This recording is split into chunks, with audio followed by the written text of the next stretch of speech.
és mesmo um orgulho nesta terra brasileira. Há 100 anos aqui chegaram José Antônio Pereira, junto com teus familiares, deixando a terra mineira. Junto com teus familiares, deixando a terra mineira.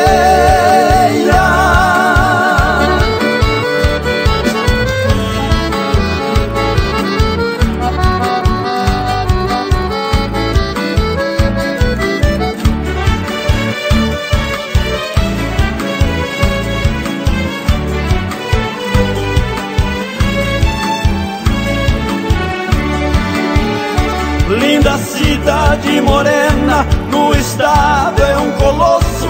Hoje é a capital do querido Sul Mato Grosso. Quem te viu tão pequenina deixou teu nome na história.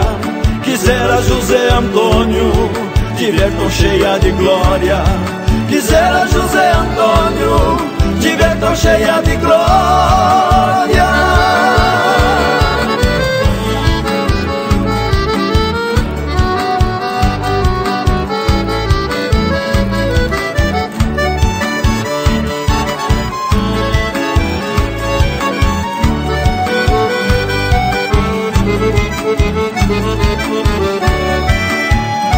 Campo Grande do passado, difícil reconhecer, transformou-se em metrópole, só vendo podemos crer.